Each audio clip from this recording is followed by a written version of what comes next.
Hello. Hello. How's it going? Got you Good. off guard a second there. No, I'm good. It is a pretty beautiful Sunday here. Mm-hmm. What's new with you? Just doing the same thing every week. Community Day yesterday, which Yeah, is pretty Wizards fun. Unite. The March reschedule. Mm-hmm. That And live you stream hosted. is on my YouTube channel. Yeah, it was pretty fun. Mm-hmm. 'Twas an epic time, I believe I wrote on the on the video. Yeah. Yeah, I had a good time. There were 10 people, 6 'cause different Yesterday streamers. was the anniversary of the Battle of Hogwarts. Yes, it was. So Yeah. I have been reading Chamber of Secrets alongside. I don't know if y'all do this also, but my little weird brain is like, hey, why read one Harry Potter book when you can read two simultaneously? Mm-hmm. So I'm reading like from Battle of Hogwarts through the end of book 7 Mm-hmm. Mm-hmm. while also doing our podcast. I don't know. Yeah, I think it's good. I mean, we're not spoiler free. Yeah. So it's good to, draw connections and yeah, I mean, I can't tell you how many ideas that we've had from watching the fourth movie over and over again. Mm-hmm. Oh yeah, I got my wand up. Yeah, so that was pretty fun though. You're doing your reading. Yeah. I have new merch that I'm wearing right now. I don't know if you Yeah, can beautiful. see. It's a wolf warrior for lupus. Oh Yeah, you can see it. Yeah. For Lupus Awareness Month of May. Yeah, I really like it. It's Thanks. very cute. Yeah. Has my little hat on It reminds me of a purple Winston. A purple Winston. Oh, it kind of does. It's very cute. Should we get into it? Sure. Okay, one's ready. Boom.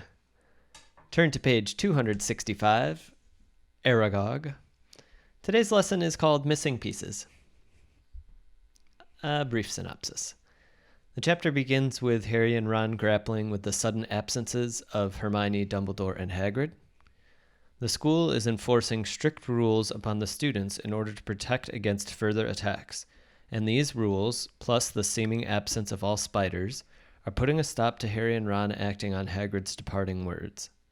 Eventually, however, they discover an organized trail of spiders while in Herbology and resolve to follow it that night. After trekking to Hagrid's hut, they go with Fang into the Forbidden Forest.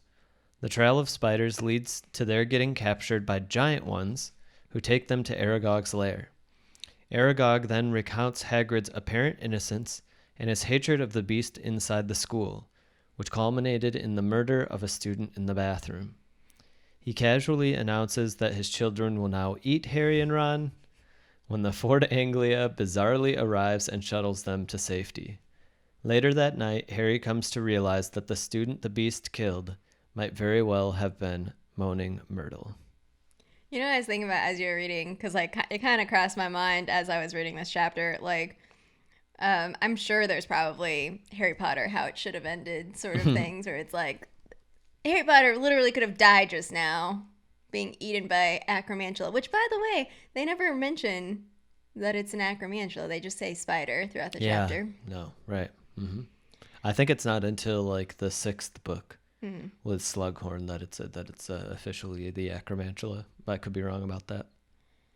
So, early on in the chapter, Draco Malfoy. Yeah. Dude. I left him out of the synopsis. So part of me though, because the actual quote in text that he says is, "I'm quite surprised the Mudbloods haven't all packed their bags by now.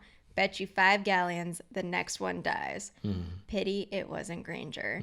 And okay, at this point, who are you performing for? I don't know. I get it that it's your thing, and so it made me wonder how. I mean, you're casually talking about hoping that another student, another 12-year-old gets murdered.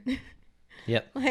Dude, what is your deal? And then Ron, let me at him. I don't care. I don't need my wand. I'm going to kill him with my... And I'm just y'all. Let's pump the brakes. Well, because it's kind of the casual talk of it. So I obviously, we've talked about it, especially as now I'm reading book 7 alongside this. We're having conversations off camera about death, and that portrayed throughout the Harry Potter series. And like, I mean, it's interesting because death obviously is such a serious thing, especially if you like try to think about it and make sense of it with care and thoughtfulness. But at the same time, because there's a lot that's not understood, can be thrown casually. Like, I mean, I don't literally think that Ron wants to kill Draco, or at least I hope not. And Draco He's wants using that word. Wants Hermione to die. Like, yeah, it's interesting. We don't have to pursue it all the way, but it reminds me of like war metaphors, right? Like a lot of people say, you know, we're going to war with something. And, you know, even coronavirus. And it's kind of like, well, you know, I understand the kind of metaphor maybe, but there's actually like a lot of socio-emotional power to using that word. So I'm personally more cautious about that type of stuff. But again, this is a little different because it's a friend talking to a friend kind of in private. So like it takes on a different tone. Well, no, Draco's just kind of saying Draco, it out loud. But Ron, Yeah. Draco. Maybe we'll be able to replace Dumbledore with somebody who doesn't want them to shut the chamber. That's what he says as well, right? Yeah. I'm like, all right, calm down. I also learned, so there's this entire, on HP Lexicon, there is an entire timeline of the wizarding world, which I didn't know existed. And so I read to Jeff a little bit earlier. I was like, oh, in 1965, Lucius Malfoy, it's his first year at Hogwarts. And then the next year, Dumbledore becomes headmaster. Who do you think his trouble student was? Yeah, maybe. Yeah. So I left out Draco. I also left out Ernie Macmillan. Yeah. That was my... Did you think about him? And Lockhart I let out as well. I wrote about all three of those people. Yeah.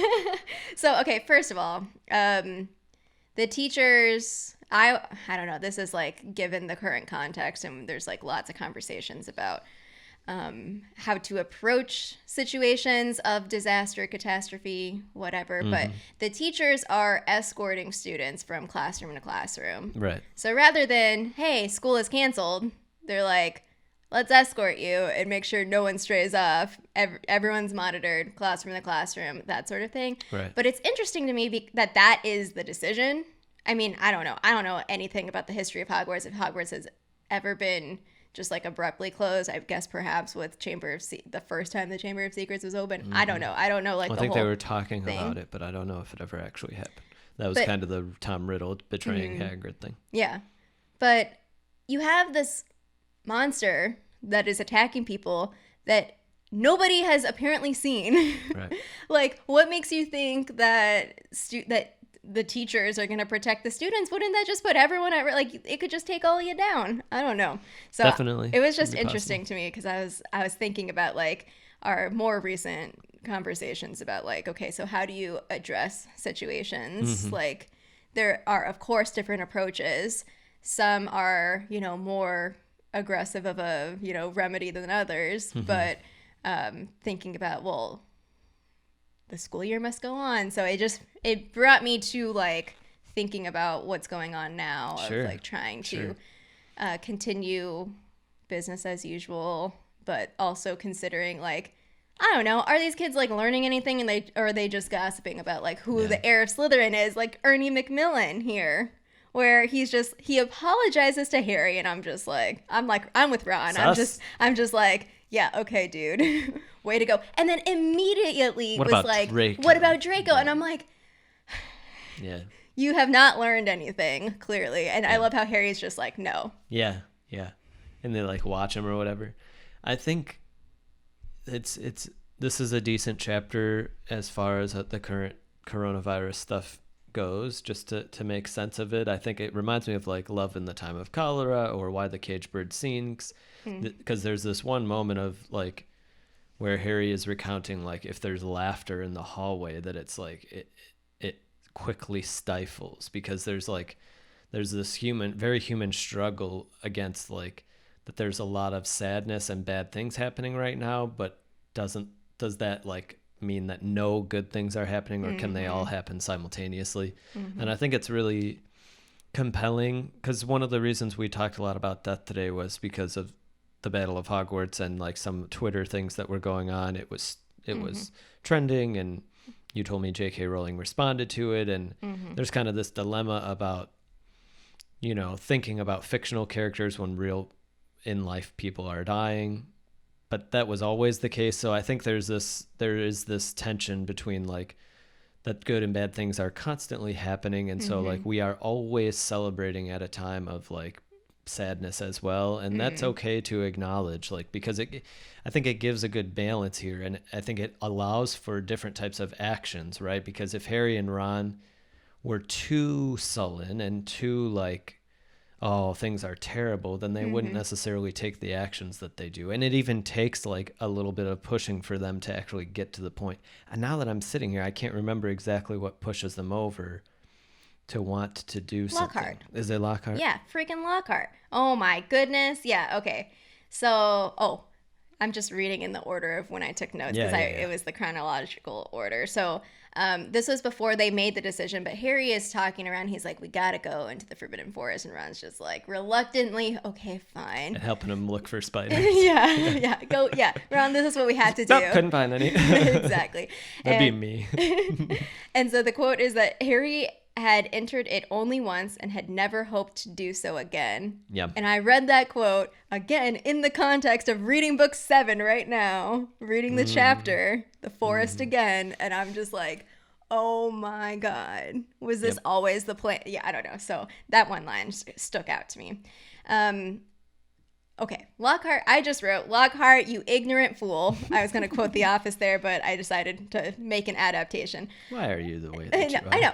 Stop talking just forever and ever. Just don't talk. And he's all, and also, so I wrote, talking back to Ron, why are you lying? Why are you saying that you know more? I guarantee you, nobody told you anything because nobody likes you. The teachers don't like you. Why would they let you in on inside information? And what's ironic is that Harry and Ron were actually there. My dear children. I know. Hagrid must be guilty. The Minister of Magic would never do that without 100%. Yeah, just like the whole thing. And I'm just like, Lockhart, why are you here? Get out of here. Yeah, it's very naive. It almost is too naive, like to the point where it starts to betray a sense of that he knows that actually probably wasn't Hagrid, but he just plays things up. He's just a performer, right? Yeah. In the worst, in a bad sense of that word. He performs out lies. Yeah, Lockhart is just such a blowhard. Man, he's just so insufferable. I can't. It's awful. He's awful. Yeah. Yeah. It is. It's like, yeah, I don't know. He's so hard to deal with.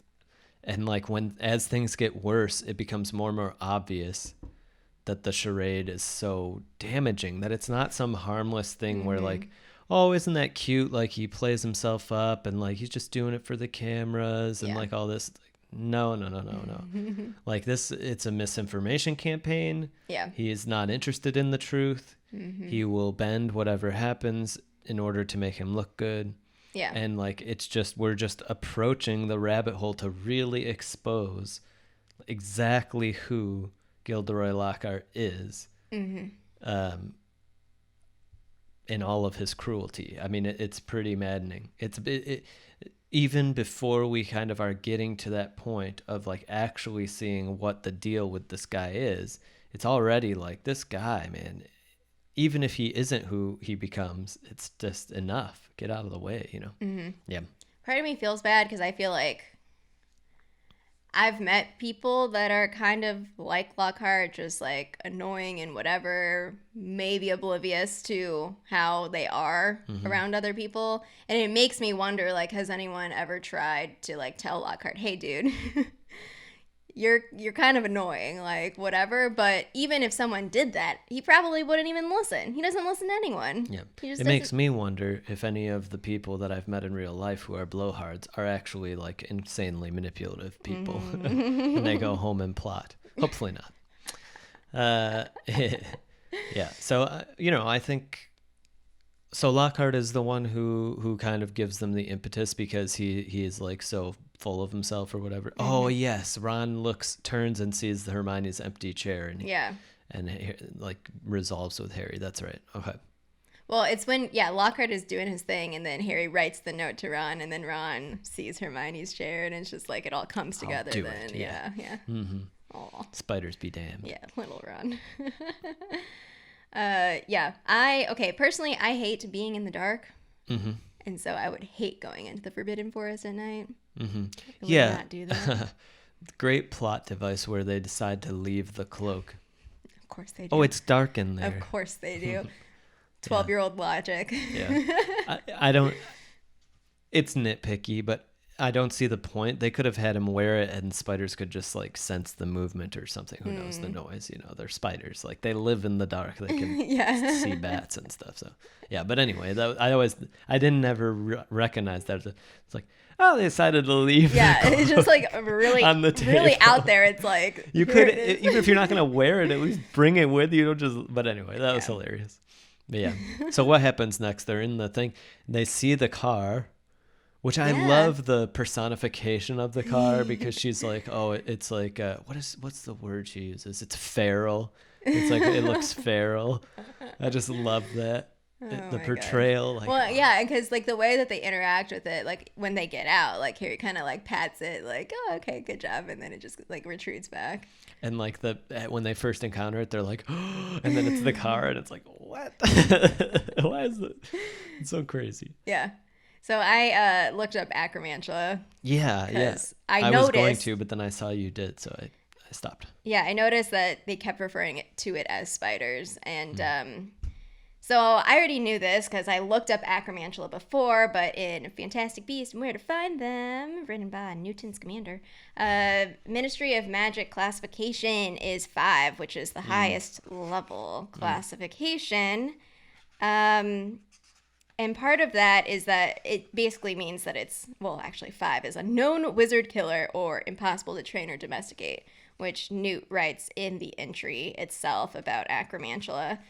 So something that I don't know if I've talked about it on the podcast, but for sure in Wizards Unite videos I have talked about, but acromantula eggs are defined as Class A non-tradable goods. Mm-hmm. And so that's part of like the regulation of the, sale and trading of anything, any creatures. It's like a broader. Did you find, are they used for anything in particular? I didn't look up the eggs specifically, but probably could make venoms or something, who even knows. So I went down this rabbit hole. Well, because, so acromantula are dangerous. And so like, I remember I made that video about would Newt and Hagrid be friends? Yeah.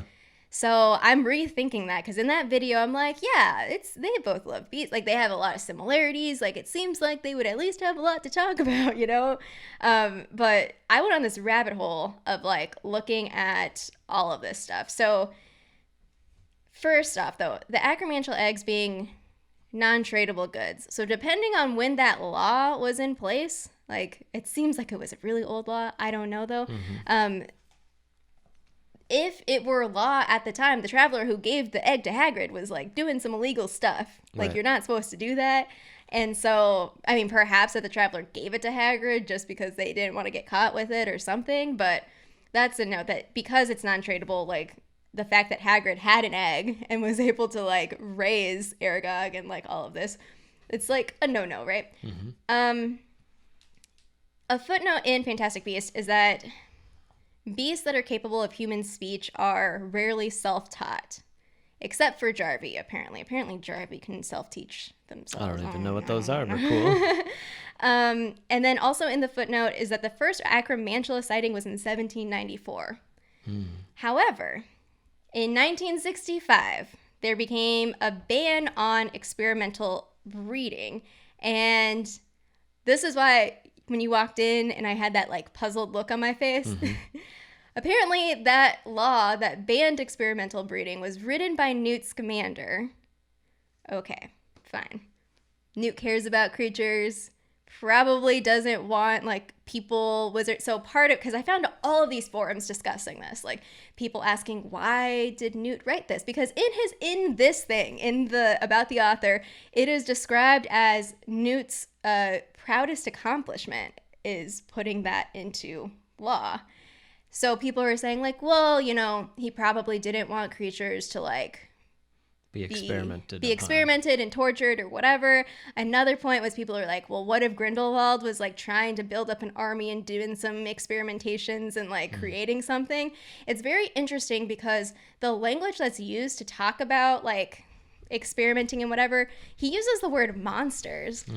And so I don't know, because I keep thinking about Newt Scamander, and so I think this is why it was so jarring to me, is because so Newt seems like the kind, he like really cares about creatures, and it's like, hey, they aren't like monstrous or these things that you can just do whatever you want with them, like you should respect them, like all living beings, that sort of thing.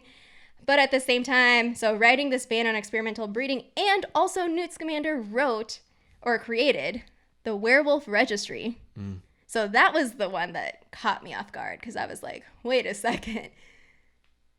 First of all, the Werewolf Registry didn't work because people didn't sign up for it. But second, like, I don't know, it just seemed kind of odd of like, if you're creating this registry. And so then there's like tons of discussions online if you're interested in browsing about like, why would Newt Scamander do this? And like a lot of good, compelling cases is like, well, J.K. Rowling does this. Like, you make a character that you like revere and love so much do something that actually probably unintentionally causes harm to people. Right. And so it's just like, I went down this whole thing with Newt Scamander. Well, yeah, I think a potential answer to your question, would they be friends, is yes, but they would disagree about some things. Yeah. Because they both seem to come from very positive kind of perspectives on most of what they think about. Yeah. But certainly there's still going to be flaws, right? They're never going to be perfect. And I think, for example, for me, like the Fantastic Beasts and Where to Find Them book is a perfect example of something that like Newt would treat it differently than the general public will treat that, right? The way the general public would react to rating systems and classifications. And whereas Newt probably puts more stock in the description of each individual beast, the general public probably puts more stock in the classification of each individual beast. And this is what we deal with throughout like society, right? Is that the people who create classifications are coming bottom up. They're thinking like, they know deeply about a lot of things, like what are some similarities that we might want to share with the public. The public is coming from the top down. They're going to look at the classification first and then be like, oh, well, because, for example, what you read about acromantulas isn't necessarily quite true, because Aragog doesn't attack humans because of Hagrid. And so he's like closer to being domesticated, which isn't, we can talk about what domestication actually is good or bad or what it looks like. But let's just say for now, like if that were the goal, it seems like Hagrid could probably argue that he accomplished that goal and that Newt's classification is incorrect. Right. So like as I was reading the entry and I was reflecting on the dialogue, like my first question was like, is Newt wrong? Right. Newt is wrong about acromantula being like, regardless of like classifications and whatever, but Newt could be wrong about classifying acromantula. And let's say that Newt is relatively humble, which he seems like, at least in the movies. I think he would be could potentially be quickly convinced by Hagrid's case study of being like, well, let's go talk to him, right? Yeah. Clearly Aragog like is somewhat has learned a relationship with humans because of Hagrid.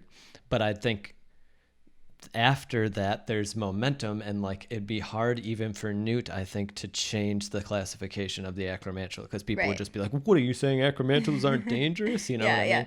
Well, because it's like the whole like so you can't be Hagrid. Hagrid is Hagrid, right? So it's not like just because Hagrid can like have or like foster this relationship and have it not be deadly doesn't necessarily mean. So we're going back to this like rules, regulations, like how do you govern a society at a larger scale than just an individual person. So like sure, maybe acromantula aren't that dangerous, but for the purposes of the general public, we're gonna say witches and wizards don't breed them because it's maybe they could be less dangerous, but generally they are very dangerous, which seems to be true, right? Yeah. I mean, even Aragog, like the limitations of his sympathy for Harry and Ron is basically like, okay, I won't kill you, but, good luck. Yeah, it really just made me wonder a lot about Newt, about like, I mean, because he did work at the Ministry before he became author, Newt Scamander. At least that's what we see in our Wizards Unite registry. I don't necessarily believe this, but I think a tinge of the difference between Newt and Hagrid is Newt has just a tinge of voyeurism to him. Like even in the movies where he celebrates the beast, but he also like kind of, it's not always for the beast's sake. Sometimes for me, sometimes it seems like he's kind of very proud of himself for like understanding these beasts. Whereas Hagrid, I don't think would be proud of developing his relationship with Aragog. He would just like the relationship with Aragog. Yeah. So, it's same interesting with because dragons like and people in the forums were saying that Newt seems to be like, hey, let's, I don't know, build these conservations for creatures for the creature's sake. And Hagrid is like, oh, I want this creature as a pet. Like that was like a distinction that people were. Yeah. And two of my most favorite characters. I mean, I love them both, so it's hard for me to even suggest that they are mistaken. But it was interesting. That is interesting. Yeah, I may look at those discussions. And Aragog's all like, "Oh yeah, let me just feed my children." Bye, friend of Hagrid. And I'm Good like, luck. dude, what the heck? Where did that come from? It seems so fine. Like I was like, "Oh, phew, Harry, you did it." Nope. Now the car comes and saves you. What if the car wasn't there? Yeah. No, I know. No invisibility cloak. Nothing. Yeah, take your best defensive item and leave it behind. Yeah, I mean, it's a wild chapter. It moves very quickly because we hadn't even really heard anything about spiders until the end of the previous chapter. Right. Well, we saw them. Yeah, we saw Aragog, baby Aragog, skitter away. Did we see? No, it was like a trail of spiders. Or was that just in the Harry movie? Noticed. It was a line. It was like, here, somebody noticed. I think it might have been Harry. Somebody noticed a trail of spiders because it was like in a perfect line, and you were like, wait, what is that? Oh, yeah. I think it was like one of the first times he came across the speech. He was like following it, and he saw spiders and water or something. Yeah. You're right. But so it's interesting to like toss this away so quickly and like kind of be like, oh well, you know, Hagrid's innocent. Like you kind of the reader's suspicion, I think, of like, well, Fudge is wrong because Dumbledore is kind of positioned as helping the reader be like, no, it's not Hagrid. Like, don't worry, we'll figure this out. But yeah, it's an interesting chapter. I mean, they're really coming fast, right? Because we've just had like a thread tied right at the end of this one, right? Which is that Moaning Myrtle. Right now, it's a suspicion, but like, you know, yeah, it's kind of framed, I think, in a way where it's like, oh, this is clear. Like things are coming clear now. Like they've been in this bathroom, nobody goes in there. It's Myrtle. Why is she a ghost? Yeah. You know, why'd she die in the castle as a student? You know, it seems like how many students really have died at Hogwarts while in the castle? Probably not many. So good assessment. Hermione would be very proud of Harry's deduction there, being like, what if she never left? Yeah. Well, good chapter. Did you have anything else? The last thing, because I don't know, I am the curator of other people's ideas. So something else that I found was pointing out the quote of like when Hagrid was talking about he wasn't born in a castle. Hagrid hid Aragog in a cupboard in the castle. And so somebody else, I don't know where there's like a little citation, but I don't know what the abbreviation stands for. But this is from HP Lexicon as well. That there's a parallel between Harry living in a cupboard filled with spiders and Aragog being born or hidden in a cupboard.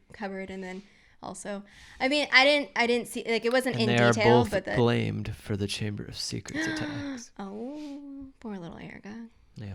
But also still grumpy and wanting to feed Harry and Ron to... Yeah. Also a giant spider. Let's take it seriously. I know.